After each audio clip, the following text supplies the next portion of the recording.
What were the options that the service considered before a decision was agreed? Which model did the local authorities choose in the end, and why? Well, the only real, I think, model, because this is back in 2013, the only real sensible model for us, so there wasn't really an awful lot of discussion about it, it was the new CIO arrangement. So the CIO, when we began the process, it wasn't actually available, but it was promised. If you recall, back to that time, the CIO was being flagged as being a useful vehicle for museums because of all you can combine your trading operation, in with the trust, and therefore it's simpler in terms of the paperwork, yes, and indeed the ongoing operation.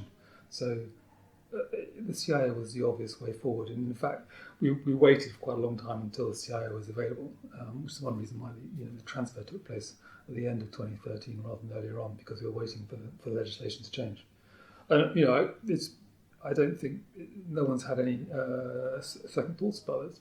It's been a very good model for us. Oh, that's great. And has it been beneficial for your governance development as well? Yeah, in terms of, I think one of the there are a couple of very big benefits in terms of being a trust. One is indeed to bring in new sources of funding, which you couldn't have accessed beforehand. And the second was bringing in a board which are highly skilled. Now, in our case, it's been quite easy to attract a really fantastic board. So we completed a skills audit. I did a skills audit at the start of the process. We looked at who we wanted, and then we approached people who we felt would be suitable. We also advertised for the chairman post, but we were very fortunate because we brought in a fantastic team. But it was that team who came in as a shadow board, which existed 12 months before the transfer, who played a full role in the ongoing negotiations with District Council. And indeed, I suppose, remembering it's quite a difficult position for myself at that time, who was working in the District Council, because I was sort of sitting in right in the middle, and yet the negotiation process between the shadow board and the council was necessarily complex. It must have been quite good to be able to have that continuity as well, if you've got those people working from the beginning of the process to the end. Yeah, and also that 12-month period before you change is critical in terms of the deal you do. So you've got to have those people there, and the better they are,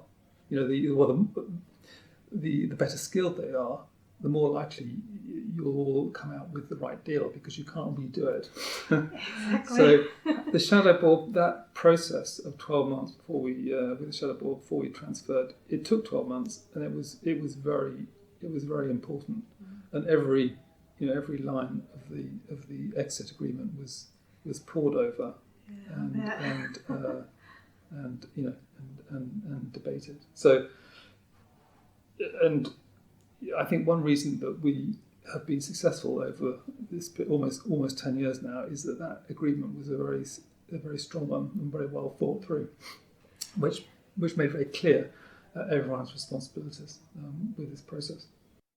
I think that the journey towards changing governance was an iterative one. So we started in 2010 to think about, with other partners, how we might work more closely around the region, particularly with regard to museums, and to share experiences, but also collaborate on sort of funding projects and community-based engagement projects and so on. So in 2010, we spent quite a bit of time with Portsmouth, Southampton, Winchester and Hampshire, developing a kind of alliance of museum partners around the region and developing projects that we secured joint funding for, to look at a whole range of things, whether that would be around exhibition development, whether that would be around collection management and collection care and so on.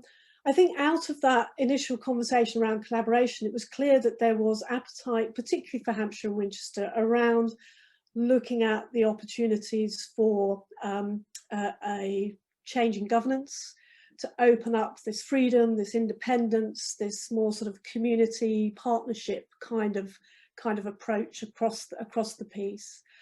And so in 2011-12, we started to look at the different governance models that you could apply to a kind of service like that. And why did we choose to go down the charitable company limited by guarantee? I think the status quo was an option that wouldn't have been status quo. So I think that immediately sort of got pushed off the table when it was clear there was an appetite to be transformational.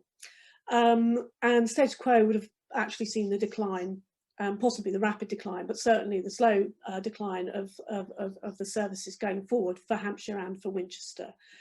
I think when we started to look at combined services, as in shared services, it became clear that really, yes, that went some of the way to, you know, making efficiencies and so on, but actually it was missing the real trick of transformation and governance change, which is to open up, to free, to create an innovative environment within which you're working with different community partners, your governance is more community-led, so that you're able to, you know, sort of take those services on a new journey around public value for community. So we decided that shared services was probably not enough of a change for the investment of time, effort and money in moving to a shared service.